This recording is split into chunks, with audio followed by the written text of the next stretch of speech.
One of the things that we really value here at MBM is the value of not doing pretend. We want to be honest and open in big groups and in small groups as we do the Christian life together.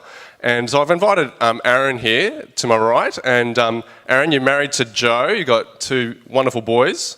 But during the course of last year, and maybe even a little bit before that, you hit a roadblock in your Christian life. Do you want to tell us briefly what that was? Yeah, it's probably been about 2.5 years now. So it sort of started about 2.5 years ago. I started doubting the existence of God, as many people probably have at different points, but it came about really because my brother, who was training to be a minister, decided to fall away. Well, didn't decide to, he did fall away. And it really jarred, and he and I had long debates about the existence of God, and that really jarred with me. And so I really set about, all my life I had believed in a supernatural power, and that was the point where I suddenly said, why do I believe in a supernatural power? And so therefore I started looking at lots of philosophical, theological, as well as biological evidence for a God, not so much always in the pop psychology sort of area, but also just in the research-based stuff. Being a hopeless skeptic and a bit of a scientist, and my wife's a doctor in science, we tend to like evidence. So, that's where I was. Now, that understandably kind of rocked your family, particularly Joe. Just kind of share with us what life looked like as you were working through those questions, looking for the evidence, so to speak. Yeah, that was probably the hardest time in our marriage. Still would say there's times where it's hard, but it was definitely the lowest time. Lots of tears, lots of the person who she'd thought she'd married wasn't the person who she married in some ways. What her future was for her boys, what my future was for the boys, all of that was a pretty dark time. Yeah. Now you remained committed to honouring that promise, that you're going to raise the kids in a Christian way. Mm-hmm. Can you talk us through some of the ways in which you expressed that? Because I think that was part of your journey in a way out of, not to say that you're fully out of it, but it was a helpful step in the right direction.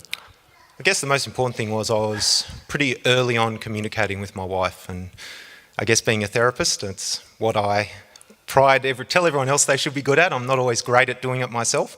So communication was the key. So I was very open with her from very early on about my struggle.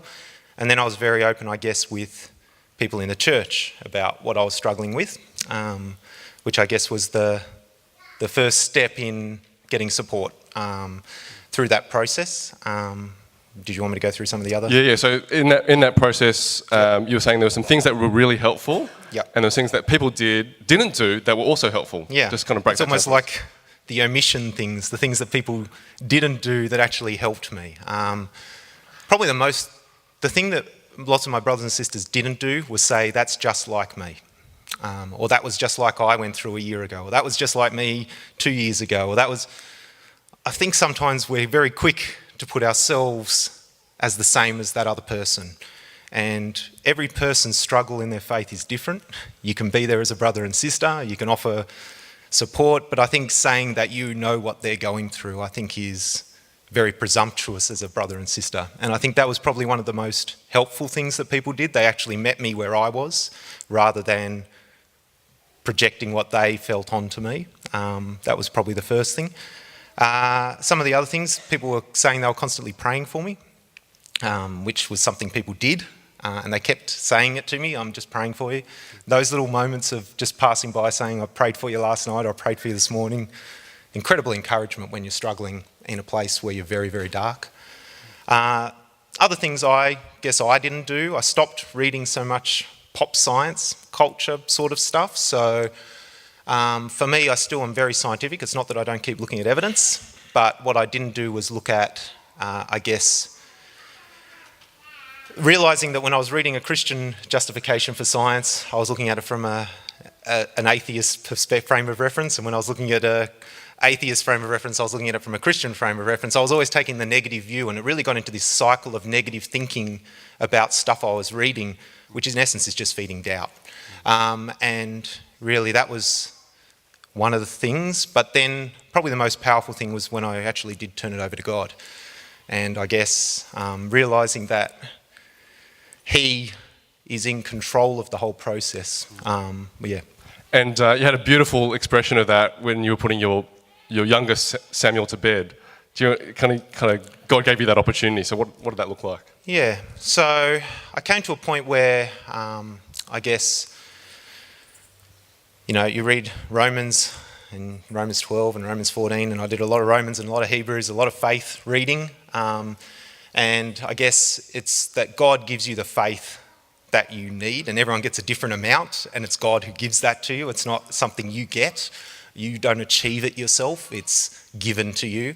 And I guess resting in that, I started to say, well, I've got to take opportunities if He's giving me space to do this, to actually do some of that.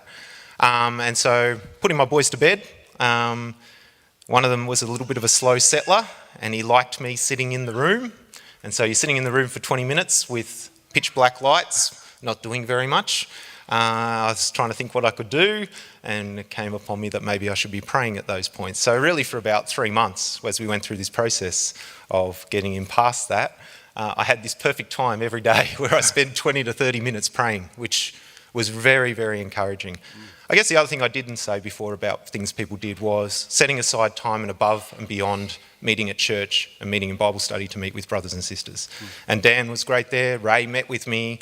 Just time where you set aside time to sit, and those people aren't lecturing you, saying you must be saved or anything like that. They're just sitting with you, praying with you, working through it with you, doing relationship with you. And I think that is incredibly powerful as well. Yeah. Now you're not necessarily in the clear, but you're in a much better place. So give us a picture of what life for Aaron looks like today. Is there things that have changed in the way that you view the world?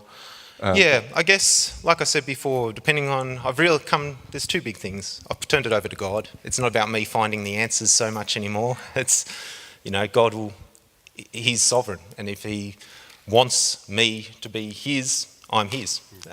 So I just have to keep knocking, keeping the door open, and I'm His. And He will give me the faith that I need. At the moment, that roadblock is still there. I still wrestle constantly. But I think He's dug a hole big enough for me to get through at the moment, which means He's sort of pulling me through the hole, and hopefully that hole gets bigger. But if it doesn't, maybe that's my witness. Maybe my witness, as in my walk as a Christian, is I don't get the big faith. I don't get the jump around, happy, cheery. I'm the one that's sort of that skeptic on the edge, wrestling the whole time.